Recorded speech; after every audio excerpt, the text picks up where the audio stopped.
Hello everyone, hello dear aspirants, very good afternoon and welcome on the channel. This is Neelam Gehlot, your reasoning mentor और इस session में आप सभी लोगों का बहुत बहुत स्वागत है. Session is about the last date, last chance for you all to apply for this opportunity which is IBPS SO examination. इस समय आज अगर हम बात कर रहे हैं 19 जुलाई को, तो हमारी जो फॉर्म की लास्ट डेट है वो आप लोगों को पता है, परसों आपको फॉर्म फिल कर देना चाहिए. And at the same time जब से ये हमारा फॉर्म हमारे सामने आया है, सिंस दैट टाइम या उससे पहले की मैं बात करूं, जब से हमें ये पता चला कि हमारा एग्ज़ाम नवंबर में ना होकर 30 अगस्त को होने वाला है, तब से हम आपको अपडेट करें रिगार्डिंग द स्ट्रैटेजी, कैसे आप इस एग्ज़ाम की बेस्ट पॉसिबल तैयारी कर सकते हैं. तो चलिए एक छोटा सा क्रिस्प ये एक इन्फॉर्मेटिव सेशन आप लोगों के लिए होने वाला है. हर वो एसओ एस्पिरेंट जो इस समय तैयारी में लगे उनके लिए होगा. तो let's get started. But before we start, आप सभी लोगों से मेरी रिक्वेस्ट है, चैनल को जरूर सब्सक्राइब कर दीजिएगा, because we keep on bringing the updates. हम वो सभी अपडेट्स आपके सामने लेकर आते हैं जो आपके एग्जाम्स, आपके करियर के लिए बहुत बहुत इंपॉर्टेंट है. तो सेशन को जरूर आप लोग शेयर करेंगे, चैनल को जरूर आप लोग सब्सक्राइब कर देंगे ताकि आप हमेशा अपडेटेड है. तो शुरू करते हैं. Now this is all about your last chance. तो लास्ट चांस है एक्चुअली आपकी फॉर्म फिलिंग डेट को लेकर.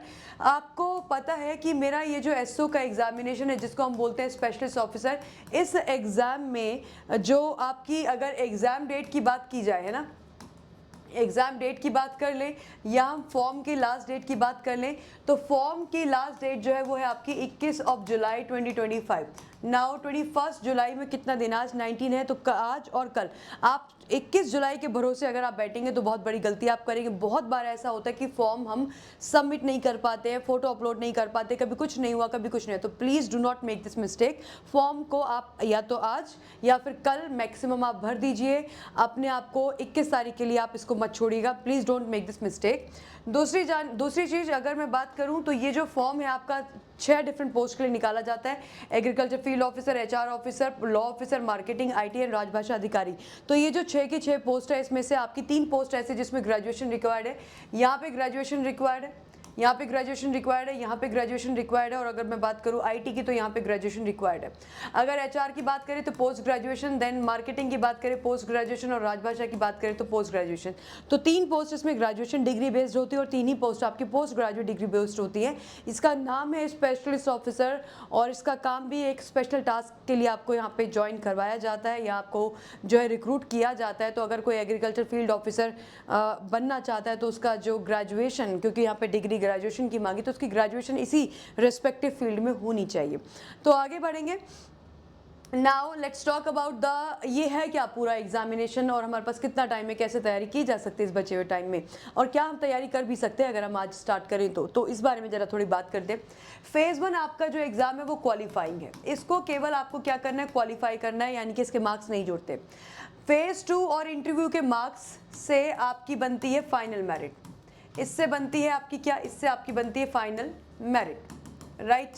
और इसी फाइनल मेरिट से आपका फाइनल जो है वो एलोकेशन होता है कि आप कौन सी बैंक में जाएंगे, वो आपको एलोकेट किया जाता है, वो आपको बताया जाता है as per your merit, as per your rank in that final merit list. Okay. Now तो फेज़ 1 क्वालिफाई करना ज़रूरी है क्या, आपको खुद पता है कि अगर आप फेज़ 1 को क्वालिफाई करोगे, पहला स्टेप है ये करोगे, तब जाके आपको इस जगह पे पहुंचने का मौका मिलेगा और इस जगह से फिर आपको इस जगह पहुंचने का मौका मिलेगा. तो पहली सीढ़ी है, तो ऑब्वियसली इंपॉर्टेंट तो है, बिना क्वालिफाई करे बात बन नहीं पाएगी. अब थोड़ा फेज़ 1 को समझे. तो फेज़ 1 में आपके आते हैं 3 सेक्शंस, है ना. फेज़ 1 में मेरे पास है क्या, मुझे क्वालिफाई करना है, मेरे 3 सेक्शंस आएंगे और उन 3 सेक्शन में से आपके जो सेक्शंस हैं वो कौन कौन सा है. एक सेक्शन है आपका इंग्लिश का, एक आपका सेक्शन है इंग्लिश का, दूसरा सेक्शन आपका रीजनिंग का, और तीसरा सेक्शन है आपका किसका, क्वांट का. नाउ क्वांट की जगह पे जनरल अवेयरनेस आ जाती है, यानी कि ये आपका जो है वो सेम रहेगा, ये आपका सेम रहेगा, लेकिन क्वांट की जगह पे जनरल अवेयरनेस आ जाती है जब आप एचआर ऑफिसर की बात करते हैं और जब आप बात करते हैं राजभाषा अधिकारी की. तो इन लोगों के एग्जाम में, एचआर ऑफिसर के एग्जाम में और राजभाषा, HR sorry, I am really sorry, HR की बात मैं कर रही हूँ, यहाँ पे लॉ की बात करनी है मुझे. लॉ ऑफिसर और राजभाषा अधिकारी के एग्जाम में क्वांट नहीं आती, वहाँ पे जनरल अवेयरनेस आती है. बाकी सभी 4 में आपका इंग्लिश, रीजनिंग, क्वांट, और इसमें लॉ और राजभाषा में आपका इंग्लिश, रीजनिंग और जनरल अवेयरनेस ऐसे आता है. तो ये 3 सेक्शन मेरे इस एग्जाम में आते हैं. तीनों के तीनों सेक्शंस को आपको क्या करना है, उसकी सेक्शनल कट ऑफ निकालनी है, यानी कि आपको इंग्लिश के आपको रीजनिंग के, आपको क्वांट या फिर जिनके जनरल अवेयरनेस आएगा उसके आपको क्या निकालनी है, सेक्शनल कट ऑफ निकालनी, मतलब मिनिमम आपको मिनिमम क्वालिफाइंग मार्क्स लेकर आने हैं। कितने? मिनिमम क्वालिफाइंग मार्क्स आपको लेकर आने हैं। अच्छा, ये मिनिमम क्वालिफाइंग मार्क्स कितने होने चाहिए वो अभी हम डिस्कस करेंगे। तो अगर आपके सपोज आपके रीजनिंग में आपके आ गए करीब करीब 25 नंबर, क्वांट में आ गया आपके 25 नंबर, लेकिन इंग्लिश में आपके केवल 2 नंबर आए तो आपका पेपर क्वालिफाई नहीं माना जाएगा। मतलब हर सेक्शन में आपको एक मिनिमम कट ऑफ निकालनी है, इंग्लिश की अलग, रीजनिंग की अलग, क्वांट की अलग, और ओवरऑल आपको इतना नंबर लेकर आना है कि वो जो 125 नंबर का फेज़ 1 का टोटल पेपर होता है उसमें से आपके उतने नंबर आएंगे ओवरऑल, तब आप पास कर पाएंगे। तो सेक्शन भी निकालना है, ओवरऑल भी निकालना है। पहली बात, सेक्शनल टाइमिंग है आपके इस एग्ज़ाम में 40-40 मिनट आपको मिला करते हैं, ठीक है। तो आपके पास जो है आप सेक्शन वाइज टाइमिंग आपको है। जैसे कि अगर मैं बात करूं रीजनिंग की, तो रीजनिंग के 50 क्वेश्चन को सॉल्व करने के लिए आपको 40 मिनट का टाइम दिया जाता है। रीजनिंग के 50 क्वेश्चन सॉल्व करने के लिए आपको 40 मिनट का टाइम दिया जाता है। Now this is called sectional timing, मतलब इतने ही टाइम में मुझे अपने पेपर को क्लियर करना है। ये एग्जाम आपका क्वालिफाइंग होगा, जैसा कि मैंने बताया 1/4 नेगेटिव मार्किंग होगी आपके इस एग्जाम में, तो 1/4 नेगेटिव मार्किंग भी रहने वाली है। अब थोड़ा सा स्ट्रैटेजी की बात कर लेते हैं, जिसके लिए आपका ये सेशन है कि क्या करना है अब इस लास्ट मोमेंट पे। तो स्ट्रैटेजी की बात करें तो अब हमारे पास पहली बात तो टोटल नंबर ऑफ डेज बचे कितने हैं। अगर मैं आज का डे कैलकुलेट करूं, since it's the afternoon only, तो हमारे पास ऑलमोस्ट डेज बचे हैं कितने, 43। इन 43 में मैं 3 दिन आपको एक्स्ट्रा देने के बाद आपको 20 डेज की स्ट्रैटेजी मैं डिस्कस करने वाली हूँ। पहले फर्स्ट 20 डेज हमें क्या करना है, फर्स्ट 20 डेज हमें क्या करना है, और फिर लास्ट के 20 डेज में हमें क्या करना है वो हम डिस्कस करने वाले हैं। फर्स्ट 20 डेज में आप क्या कर सकते हैं, आप अपने जो भी फंडामेंटल्स हैं, जो कॉन्सेप्ट्स हैं, अगर आप कॉन्सेप्ट्स और फंडामेंटल्स की बात करो तो मेजर कॉन्सेप्ट्स हैं आपके क्वांट के। मेजर जो कवर करने वाला है वो है क्वांट, क्योंकि क्वांट में जब तक कॉन्सेप्ट नहीं आपके बनेंगे आप आगे बढ़ नहीं पाओगे, केवल प्रैक्टिस से नहीं हो पाएगा। फिर दूसरे नंबर पे थोड़े बहुत कॉन्सेप्ट्स है, ग्रामर कॉन्सेप्ट्स है, वो इंग्लिश के हैं। और तीसरे नंबर पे जाके आपके जो कॉन्सेप्ट्स हैं वो है रीजनिंग के, क्योंकि रीजनिंग मैक्सिमम रीजनिंग आपकी प्रैक्टिस करने से हो जाती है, मैक्सिमम रीजनिंग आपकी प्रैक्टिस करने से हो जाती है। क्वांट में जब तक आप कॉन्सेप्ट नहीं समझोगे तो केवल प्रैक्टिस से नहीं कर पाओगे, क्योंकि हर जगह फिर हम लड़खड़ा जाएंगे अगर मुझे कॉन्सेप्ट नहीं आते तो। इंग्लिश में भी ये है कि ग्रामर के रूल्स को समझना है, फिर उनको अप्लाई करना है ताकि वो आप उसको ग्रैस्प कर सके और उसको अप्लाई कर सके। तो थोड़ी बहुत चीज़ें समझने वाली, मैक्सिमम चीज़ें प्रैक्टिस करने वाली है इंग्लिश के अंदर भी। तो आपको यहाँ पे 20 डेज में जो भी आपको टॉपिक कवर करने हैं, XYZ आपके जो भी टॉपिक्स हैं, उन टॉपिक्स को कवर कीजिए। और जिसमें मुझे लगता है सबसे ज़्यादा टाइम आपका लगने वाला है आपके क्वांट में और उसके बाद इंग्लिश में। रीजनिंग में टॉपिक कवर करने जैसा कुछ है नहीं, रीजनिंग में आप प्रैक्टिस कर करके अपने आप को बेस्ट बेटर सब कर सकते हैं। तो जब आप टॉपिक कवर कर रहे हैं तो केवल टॉपिक कवर नहीं करेंगे, टॉपिक जो भी टॉपिक आप कवर कर रहे हैं उसमें आप टॉपिक टेस्ट लगाते जाइए हर टॉपिक। सपोज आपने रीजनिंग में कोडिंग डिकोडिंग कवर करा, कोडिंग डिकोडिंग का आपने 30 क्वेश्चन करे, तो कोडिंग डिकोडिंग का आपने एक 20 क्वेश्चन का टेस्ट लगा लिया, ठीक है। इसी तरीके से आपने जो है इंग्लिश में आपने क्लोज टेस्ट पढ़ा, क्लोज टेस्ट के आपने 4-5 क्वेश्चन लगाए, अब आपने उसका क्या कर लिया, आपने उसके टेस्ट लगा लिए, क्लोज टेस्ट पे बेस्ड टेस्ट लगा लिए। तो इंग्लिश और रीजनिंग तो आप केवल प्रैक्टिस, अगर आपने इंग्लिश बेसिकली पढ़ा हुआ है, आपका इंग्लिश, आपने इंग्लिश मीडियम से पढ़ाई कर रखी है, आपने इंग्लिश भाषा को आप समझते हो, आप नॉर्मली जानते हो, बोल भी पाते हो, तो केवल आप प्रैक्टिस करने से इतना कर ले जाओगे कि आपका इंग्लिश सेक्शन आराम से निकल जाए। लेकिन आपको प्रैक्टिस करनी पड़ेगी, प्रैक्टिस वाला काम नहीं छोड़ सकते, ठीक है। इसी के साथ साथ जब आपको लगे जैसे कि रीजनिंग में आपके टोटल 13 टॉपिक्स है, रीजनिंग के अंदर आपके टोटल 13 टॉपिक्स है, आपको जब लगे कि मेरे 6 to 7 टॉपिक्स कवर हो गए, जैसे ही आपको लगे मेरे 6 से 7 टॉपिक्स कवर हो गए, आप सेक्शनल टेस्ट पे आ जाइए। इसी तरीके से इंग्लिश के अंदर अगर देखा जाए तो ग्रामर के मैं सारे टॉपिक्स को अलग अलग ना मेंशन करके मैं ग्रामर को एक बोलूँ, cloze test, sentence rearrangement, sentence completion है, देन आपका RC रीडिंग कॉम्प्रीहेंशन है, क्लोज टेस्ट है, राइट एरर डिटेक्शंस हैं, ये सारी चीज़ों को मिला के करीब आपके 8 से 10 टॉपिक आपके यहाँ पर भी बनते हैं। तो जैसे ही आपको लगे कि मेरी ग्रामर पूरी होगी, ग्रामर बेस्ड एक्सरसाइज करना शुरू कर दीजिए। जैसे ही आपको लगे कि आपका कुछ और कंप्लीट हो गया, उस पर बेस्ड टेस्ट लगाना शुरू कर दीजिए। टेस्ट इज, अभी आप एक चीज़ पे देखेंगे कि मैं बहुत ज़्यादा एम्फेसाइज कर रही हूँ कि test are very very important, ये करना आप शुरू कर दीजिए। तो पहले 20 दिन में मुझे जो चैप्टर कवर करने हैं मैं उनको सेग्रीगेट कर लूँ कि कुछ होते हैं ना फंडामेंटल चीज़ें होती कि नहीं छोड़ सकते, फंडामेंटल चीज़ों को कवर करिए, उसको छोड़िए मत। उसके साथ साथ चीज़ों को जो जिसको भी आप कवर कर रहे हैं, whatever are you are studying, you are reading, you are understanding, जो भी आपकी अंडरस्टैंडिंग बन रही है किसी भी सब्जेक्ट को लेकर, टॉपिक को लेकर, please try to give the test. उस पर बेस्ड क्वेश्चन लगाइए। अगर आप किताब से भी क्वेश्चन लगा रहे हो, अपनी बुक से भी क्वेश्चंस लगा रहे हैं, तो टाइमर लगा के क्वेश्चंस लगाइए। ये ज़रूरी है आपका मेंटली प्रिपेयर्ड होना एग्जाम के लिए कि वहाँ पे एक टाइमर चल रहा होगा, उस टाइमर को आपको अपनी डेली लाइफ रूटीन में अडेप्ट करना ज़रूरी है। फिर ये हो गए पहले 20 दिन, और आखिरी के 20 दिन आपको क्या करना है? आखिरी के 20 दिन में आपको लगाने हैं, आपको 3 चीज़ें करनी है। वो टॉपिक जो आपको बहुत अच्छे से क्लियर हो गए हैं, उनको साइड करते हुए आपको इस समय करना है मॉक टेस्ट और उसका एनालिसिस। तो बेसिकली अब आप आगे मॉक टेस्ट एनालिसिस पे। अगर आप पूछे कि मैम कितने मॉक टेस्ट लगाने, एटलीस्ट मिनिमम आपका टारगेट होना चाहिए, मिनिमम 10 मॉक का टारगेट आपका होना चाहिए। अब आपको केवल मॉक नहीं लगाना है, मॉक आपका 2 आवर्स का होगा, और उस 2 आवर्स के बाद आपको कम से कम 1 घंटा लगेगा उस टेस्ट का एनालिसिस करने पे। कहाँ पे मेरी गलतियाँ होगी इसको सुधारेंगे, कहाँ पे आपने करा तो सही था लेकिन आपकी स्पीड बहुत ज़्यादा कम थी, टाइम बहुत ज़्यादा लग गया, वहाँ पे आप सुधार करेंगे। कौन से क्वेश्चन ऐसे थे कि आपको कुछ समझ में नहीं आया बट फिर भी आपने अपना टाइम उसमें वेस्ट कर दिया, वहाँ पर सुधार करेंगे। क्योंकि आप एग्जाम में जब जाते हैं तो आप सारे क्वेश्चन करेंगे, इस स्ट्रैटेजी से नहीं जाते, आप बेस्ट पॉसिबल स्ट्रैटेजी से अपनी जाते हैं कि मैं अपना बेस्ट पॉसिबल कर आऊँगा। तो मुझे ये पेपर केवल क्वालिफाई करना है। Phase 1 exam is only qualifying, आपको अपनी सेक्शनल और ओवरऑल कट ऑफ मेंटेन करनी है, दैट इज इट। तो आपका स्ट्रैटेजी होगी लास्ट के 20 दिन में मॉक लगाना।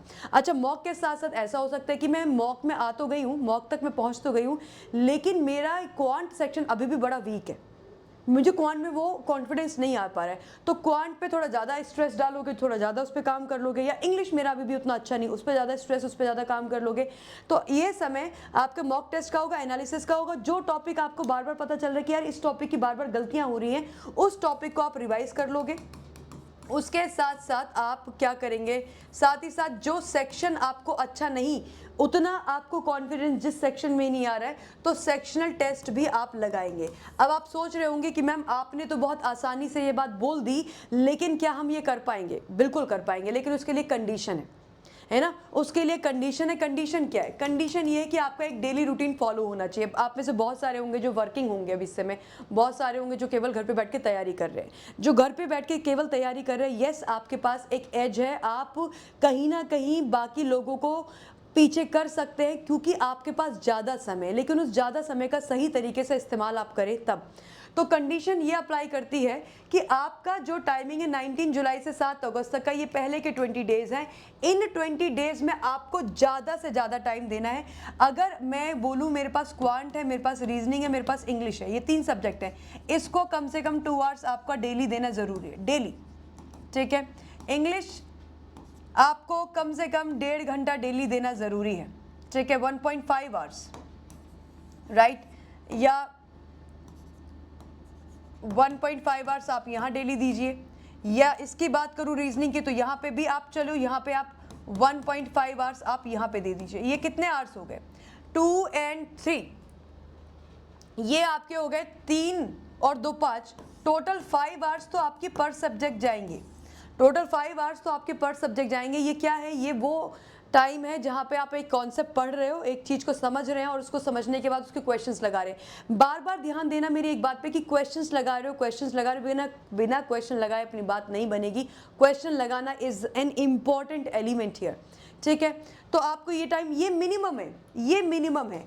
अब हर किसी बच्चे की ग्रास्पिंग पावर भी अलग होती है, किसी को जल्दी समझ आता है, किसी को लेट समझ आता है, किसी को एग्जाम्पल्स के साथ समझ में आता है। तो वो आप चेक करेंगे कि मैं कितनी देर में कितना कुछ कर पा रहा हूँ, राइट। नाउ इसके अलावा आपको करीब करीब 2 आवर्स का टाइम जो है वो अपने टॉपिक टेस्ट को देना है या अपने सेक्शनल टेस्ट को देना है, ये आपका काम, ठीक है। अब इसके बाद जो 7 अगस्त से 27 अगस्त का टाइम है, यहाँ पे आपको अगेन यहाँ मैक्सिमम टाइम आपको देना है मॉक पे और मॉक के एनालिसिस पे। तो मुझे मॉक के लिए कम से कम 2 आवर्स का टाइम चाहिए, फिर मुझे एनालिसिस के लिए कम से कम 1 आवर का टाइम चाहिए। फिर एनालिसिस से जो आपको पता चलेगा कि अच्छा ये टॉपिक अभी रिवाइज करना है, इस टॉपिक पर भी क्वेश्चंस और लगाने हैं, मैं कॉन्सेप्ट ही भूल गया था, अच्छा वहाँ पे तो वो वाला रूल था, मैं रूल ही गलत लगा दिया, ये उसके साथ साथ कम से कम 2 आवर्स का टाइम होगा आपका उन चीज़ों को रिवाइज करने का जहाँ पे आपको लगता है कि भाई मुझे चीज़ें अभी ठीक से क्लियर नहीं है, कॉन्सेप्टली क्लियर नहीं, तो वहाँ पर रिविजन चलेगा आपका। और कम से कम 2 आवर्स का टाइम आप देंगे किसको? प्रैक्टिस को देंगे। वापस प्रैक्टिस करेंगे ना आप, क्योंकि वापस प्रैक्टिस इसलिए करनी ताकि स्पीड बढ़ती रहे, स्पीड हर दिन आपकी लगातार बढ़ती रहे। तो 2 और 2 4 और 2 6 और एक साथ 7 आवर्स का टाइम आपका लास्ट के 20 का, और 7 to 8 आवर्स का टाइम आपके स्टार्टिंग के बीच का। यहाँ ज़्यादा मेहनत कर लोगे तो यहाँ थोड़ा सुकून में रहोगे, तो मेक श्योर करें यहाँ पे ज़्यादा आप टाइम लगा सकें। तो this was all about the strategy. अगर आप ये स्ट्रैटेजी फॉलो करते हो तो सिलेक्शन फेज़ 2 और मेन से होगा, आपके इंटरव्यू से होगा, लेकिन हाँ फेज़ 1 आप बहुत अच्छे से क्वालिफाई कर ले जाओगे। अब एक और चीज़ मैं आपको बताना चाहती हूँ कि सेक्शन वाइज, जैसे क्वांट है, रीजनिंग है, इंग्लिश है, अगर सेक्शन वाइज आप मेरे से बोले कि इनकी कट ऑफ निकालने के लिए मैम कितना टारगेट करें, कोई ऐसा बच्चा हो सकता है जो मुझे इस समय सुन रहा हो कि जिसकी रीजनिंग उतनी अच्छी नहीं है या क्वांट उतनी अच्छी नहीं है और उस सब्जेक्ट में उसकी स्ट्रैटेजी कुछ यूँ चल रही कि मैं इसमें केवल अपनी सेक्शनल कट ऑफ निकालूंगा, बाकी जो है मैं बाकी से कवर कर लूंगा। हालांकि ये स्ट्रैटेजी को मैं कभी सपोर्ट नहीं करती, क्योंकि आपको अपना 100% देना होता है, आपको अपना बेस्ट करना। तो कभी भी किसी भी एग्जाम को सक्सेसफुल उसमें होने के लिए ये तरीका कभी काम नहीं करेगा कि हम इसमें इतना ही कर लेते हैं, आप हमेशा पूरा करना चाहेंगे। ये एक सही एस्पिरेंट की एक स्ट्रैटेजी होनी चाहिए। बट अगर आप मेरे से पूछे कि मैं मिनिमम कट ऑफ हम क्या लेके चले कि इतना क्वेश्चन तो मुझे सही करके आना ताकि मेरी कट ऑफ क्लियर हो जाए, तो हर सेक्शन में आप 10 मार्क्स लेके चलिए। कम से कम 10 क्वेश्चन आपको हर सब्जेक्ट में सही करने हैं, क्वांट में, रीजनिंग में, इंग्लिश में। क्वांट की जगह जनरल अवेयरनेस, जिनका आएगा उनको जनरल अवेयरनेस में। अब क्या मेरे 30 नंबर से मेरी कट ऑफ क्लियर होगी? नहीं होगी, बिल्कुल नहीं होगी, क्योंकि मेरा पेपर होगा 125 नंबर का। 125 नंबर के हिसाब से 2024 की प्रीलिम्स कट ऑफ 125 में से कितनी आई है? आईटी ऑफिसर की अनरिजर्व कैटेगरी की 36 गई है, 36 नंबर गई है। एग्रीकल्चर फील्ड ऑफिसर वालों की 51 गई है, यहाँ 36 गई लेकिन यहाँ पे 51 गई है। फ्लक्चुएट करता है पोस्ट वाइज। राजभाषा वालों की कितनी गई? 16, बहुत कम गई, 16.2 है। लॉ ऑफिसर वालों की कितनी गई? 33 गई। इधर पे हम बात करें एचआर की कितनी गई? 43। मार्केटिंग की कितनी गई? इतनी। तो मुझे भाई फेज 1 क्वालिफाई ही करना है ना, मेन मुद्दा तो फेज 2 और इंटरव्यू का होगा। तो अभी इतना कर लो कि फेज 1 और फेज 2 तक आप पहुंच सको, केवल क्वालिफाई करना है फेज 1। कट ऑफ मैंने आपको दोनों तरीके से दिखा दिए हैं। मेक योर स्ट्रैटेजी, आपको काफ़ी कुछ मैंने बता दिया। अब इस सफ़र में, इस जर्नी में अगर आपको हमारी हेल्प चाहिए तो बैचेज आर अवेलेबल। इनमें कुछ क्लासेस आपकी हो गई हैं, जो क्लासेस आपकी हो चुकी हैं उनकी रिकॉर्डिंग्स आपको मिल जाएगी। रिकॉर्डिंग से आप अपना जो है चीज़ें कवर कर लीजिए, और जो लाइव चल रही हैं एग्जाम तक आपकी क्लासेस चलेंगी, प्रैक्टिस सेशंस चलेंगे, फिर वो आप लाइव करिए। बाकी क्लासेस जो हो गई हैं 2-4 टॉपिक, वो टॉपिक को आप जाके कवर करिए रिकॉर्डिंग्स में जाके, वो आपको रिकॉर्डिंग मिल जाएंगी। सो ये है आपका लॉ का बैच, आईटी का बैच, मार्केटिंग का बैच, एचआर का बैच, एएफओ का बैच। ये है आपका डिस्काउंट कोड Y651। अगर आप में से कोई भी इन बैचेस में जुड़ना चाहता है तो ये डिस्काउंट कोड जरूर लगाइएगा, इससे आपको पूरी फीस नहीं देनी पड़ेगी, सबसे कम फीस में आप लोगों को ये बैचेस मिल जाएंगे। उसके साथ साथ ये है आपका टेस्ट प्राइम, इसके अंदर आपको सभी की जो है टेस्ट सीरीज मिल जाएंगी, एसओ की भी, आपको पीओ की भी, आपको क्लर्क की भी, और एसओ के अंदर आपकी आईटी, एचआर, मार्केटिंग, सारी टेस्ट सीरीज मिल जाएगी। इसकी फीस भी बहुत कम है, अराउंड 270 इसकी फीस है। डिस्काउंट कोड आपके सामने लिखा है Y651। और इसके साथ साथ मैं आपको बताना चाहती हूँ कि इस समय एक ऑफर चल रहा है बैंक महापैक प्लस पे, ये बताना हमारी ड्यूटी है आप लोगों को। तो बैंक महापैक प्लस, जिसके अंदर सभी लाइव क्लासेस होती है, सारे एग्जाम्स कवर किए जाते हैं, सारी टेस्ट सीरीज आपको मिलती हैं, वो आपको मिल रहा है डबल वैलिडिटी पे। 6 महीने का कोर्स आप चूज करेंगे तो 12 महीने के लिए वैलिड हो जाएगा। ये मिनिमम बेसिक प्राइस पे आप लोगों को मिल रहा है 4499। ये ऑफर आपका आज या कल तक रहेगा, तो देख लेना, चेक कर लेना आप लोग। और इसके अंदर क्या मुझे आईटी, एचआर और ये एसओ के सबके बैचेस मिलेंगे? यस, आपको सबके बैचेस मिलेंगे। कौन कौन से बैचेस इसमें अवेलेबल है मैं आपको दिखा दूँ आपको एक बार। यहाँ पे ये देखिए, RBI, SEBI, NABARD, IBPS, SO, SIDBI and many more, बहुत सारे बैचेस में अवेलेबल होते हैं। 2000 आवर्स प्लस क्लासेस होती है, टेस्ट सीरीज आपकी अवेलेबल है, ई बुक्स हैं, वीडियोस हैं, ये सारी चीज़ें आपको यहाँ पे मिलती हैं। और इसका भी डिस्काउंट कोड है आपका क्या? Y651। कैसे आप इसको अप्रोच कर सकते हैं वो मैं आपको दिखा देती हूँ। उसके लिए आपको जाना है अड्डा 24/7 की एप्लीकेशन पर, राइट। आप जाइए अड्डा की एप्लीकेशन पर, और अड्डा की ऐप पे जाके सिंपल आप गूगल सर्च कर सकते हैं। अड्डा की एप्लीकेशन को डाउनलोड करने का लिंक भी दिया गया है। अड्डा की एप्लीकेशन पे जाइए, यहाँ ऑल कोर्सेज पे जाइए, यहाँ पे आप सेलेक्ट करेंगे रेगुलेटरी बॉडीज़। रेगुलेटरी बॉडीज़ के अंदर ये आ गया आपका IBPS एसओ, और इसी IBPS एसओ के अंदर आप देखेंगे ये बैंक महापैक प्लस है, और ये आपके बैचेस है। अगर आपको बैच लेना है तो बैच पे क्लिक करेंगे, बैच पे क्लिक करके आप यहाँ पे कर देंगे बाय नाउ, और बाय नाउ करने के बाद ये जो फीस आपको दिखाई दे रही है कम हो जाएगी। उसके लिए आपको क्या करना है? आपको लगाना है discount code, just a second.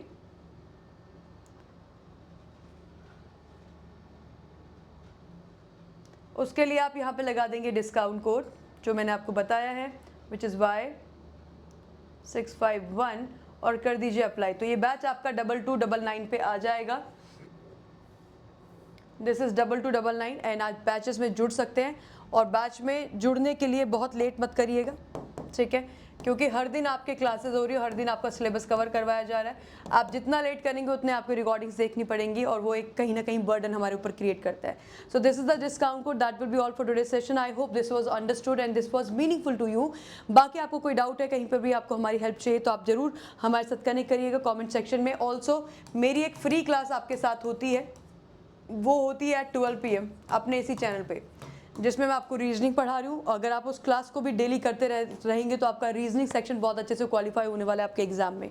तो रीजनिंग की गारंटी मैं आपकी ले रही हूँ। आप 12 बजे की क्लास डेली करिए, Monday to Saturday. All the very best, thank you everyone.